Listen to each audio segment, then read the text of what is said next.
Bab 3597. Tidak mau hidup. Membujuk diri sendiri untuk pergi, memutuskan semua kontak, dan memohon kepada Erikin untuk tidak mengkhianatinya. Tidak peduli apa, Herman Yuan merasa bahwa dia akan mati di sini dalam beberapa hari.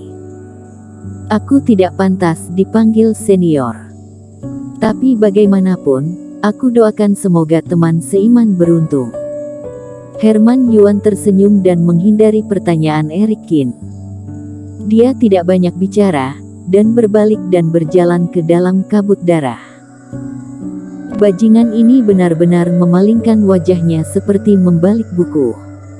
Setelah Herman Yuan pergi, Iblis Fu memarahi dengan marah. Aku juga mengatakan bahwa orang ini adalah klan iblis. Bagaimana dia bisa begitu baik kepadamu, seorang kultivator biasa, dan dia semua berpura-pura bekerja sama. Begitu dia tahu bahwa kamu mungkin melibatkannya, dia langsung mengusir kita. Ini benar-benar berpikiran sempit. Percaya atau tidak, Erikin, jika dia bukan tahu bahwa kamu menyelamatkan Paman Yuan dan khawatir dia tidak akan bisa membunuhmu.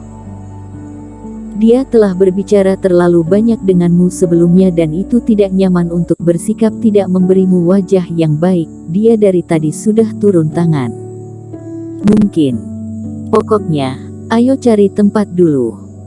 Erikin menggelengkan kepalanya. Tidak peduli seberapa kejam Herman Yuan, masalah ini telah mencapai tahap ini, dan dia terlalu malas untuk memperhatikan orang-orang ini. Tujuan terbesar dirinya saat ini tidak berubah, tetapi bagaimana cara pergi. Kesulitannya tampaknya telah meningkat beberapa kali lipat dari sebelumnya. Apakah benar-benar perlu menggunakan tanda wilayah rahasia? Hati Erikin terasa berat. Menghancurkan tanda, dirinya tidak tahu apakah bisa kembali ke tempat hantu ini, tapi begitu dirinya kembali ke daratan dunia dewa, kembali ke bintang biru untuk bertemu ibu, Sekte Qin, dan teman-teman, termasuk rencana untuk menikahi Vinola Su, bukankah mereka semua akan gagal? Ide itu muncul begitu saja dan benar-benar ditekan di lubuk hatinya. Dirinya tahu bahwa jika ingin mencari jalan keluar, dirinya tidak dapat dipengaruhi oleh emosinya. Aku juga menemukan beberapa efek giok Gunung Naga yang perlu dipelajari lebih lanjut. Di ruang laut darah, ada sesuatu di Erikin yang paling berbeda dari yang lain, yaitu liontin giok yang terkait erat dengan ruang. Memegang tracer Taois untuk sementara waktu, meninggalkan Herman Yuan dan yang lainnya, Erikin dengan santai menemukan tempat yang bagus untuk duduk.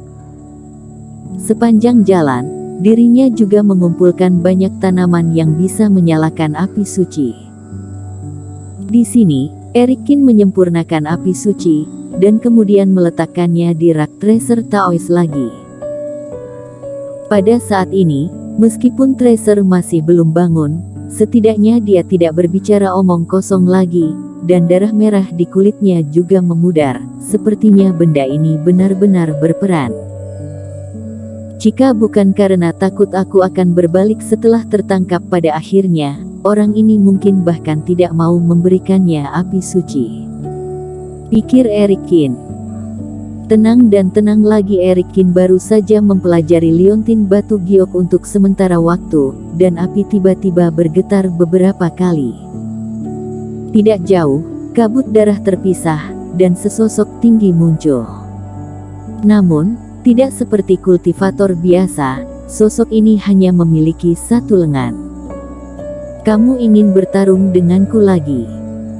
Melihat Paman Yuan, Erikin mengangkat kelopak matanya tanpa berkata-kata. Segera setelah dirinya meninggalkan suku Kera, orang ini datang mencarinya. Apa yang dia inginkan? Aku tidak terlalu kecanduan berkelahi. Tidak apa-apa untuk berbicara denganmu. Paman Yuan tersenyum dan duduk tepat di seberang Erikin. Apa yang ingin kamu bicarakan denganku? Kata Erikin. Bukankah seharusnya kamu membenciku sekarang? Membencimu, itu sudah pasti, tapi aku mengerti pentingnya. Tidak ada artinya membencimu sekarang. Setengah dari kemarahan denganmu sebelumnya adalah akting. Akting. Ya, jika tidak bertarung denganmu dengan tergesa-gesa dan menunjukkan penampilan yang tidak dapat didamaikan, bagaimana bisa menghilangkan kecurigaan Herman Yuan terhadapku? Api memantulkan wajah Paman Yuan. Eric Qin tiba-tiba merasa bahwa saat ini, ekspresi Paman Yuan cukup tenang, dan matanya bahkan lebih cerdas, yang tampaknya sedikit berbeda dari sebelumnya. Eric Qin menyingkirkan sikap santainya dan duduk tegak. Apa yang ingin kamu lakukan? Datang dan mengatakan apa yang ada di hati denganmu tanpa syarat. Bicara tulus. Ya, aku ingin melarikan diri. Paman Yuan lugas. Apakah kamu tidak tahu aku juga dicetak?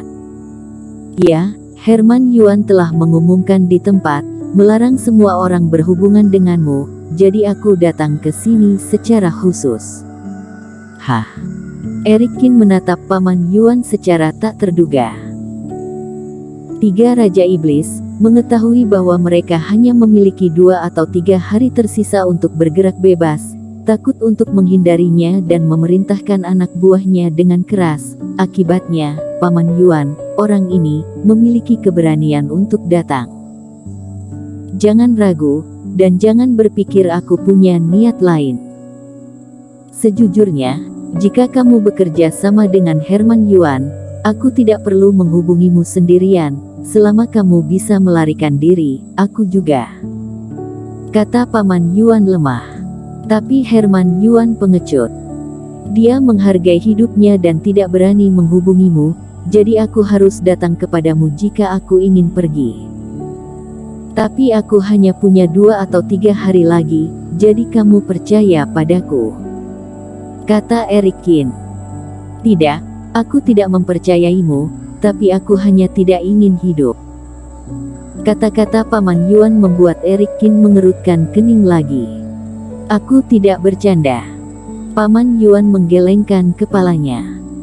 Kemampuan beradaptasi manusia sangat buruk, begitu pula klan iblis.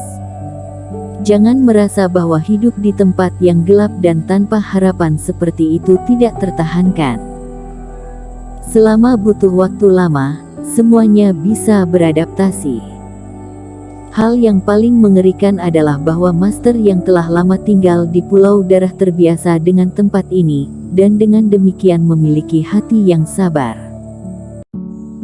Termasuk Herman Yuan, mereka membuat kesepakatan palsu dengan aliansi berdarah, mencari cara untuk menunggu kesempatan, atau berharap suatu hari, beberapa masalah di tempat ini atau aliansi berdarah akan memberi mereka kesempatan untuk melarikan diri. Kelihatannya bagus, tapi menurutku, itu konyol. Paman Yuan menyeringai dan melemparkan beberapa kayu bakar ke api di depannya.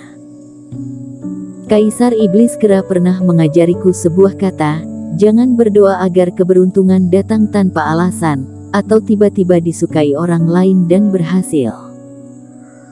Kami di sini untuk melawan panggung berdarah untuk mereka, untuk membantu mereka mengangkut tubuh mereka, hanya untuk memperkuat mereka dan memperkuat pertahanan di sini. Teruslah memaku pagar dan pelat besi baru ke kandang, dan kamu tidak akan pernah keluar. Selain itu, di Pulau Darah, mereka mengasah kesabaran mereka, tetapi kehilangan keberanian mereka. Jika mereka memberikan nasib mereka pada hadiah dari dunia luar, berharap untuk melarikan diri dari sini dengan selamat, itu benar-benar mustahil menurutku. Tapi aku berbeda. Paman Yuan menggelengkan kepalanya. Mungkin jika aku sudah lama terjebak di sini, aku akan seperti mereka. Aku lelah berjuang, puas dengan status quo, dan bahkan menghargai hidupku dan takut mati. Tapi keberuntunganku adalah bahwa waktu aku dikurung masih singkat, aku tidak rela terjebak di sini sepanjang hidup, lebih suka mempertaruhkan hidupku untuk mencoba, oleh karena itu, aku tidak takut mati dan tidak mau hidup. Aku mengerti, jadi kamu memilih untuk mencariku, bukan untuk mempercayaiku, tetapi untuk mempertaruhkan hidupmu bahwa aku dapat menemukan cara untuk pergi dalam 2 atau 3 hari. Kata Eric Kin. Ya, mereka ingin hidup, aku mengerti, tetapi aku hanya ingin bertaruh. Bahkan jika hanya ada kesempatan untuk melarikan diri, itu patut dicoba. Bersambung.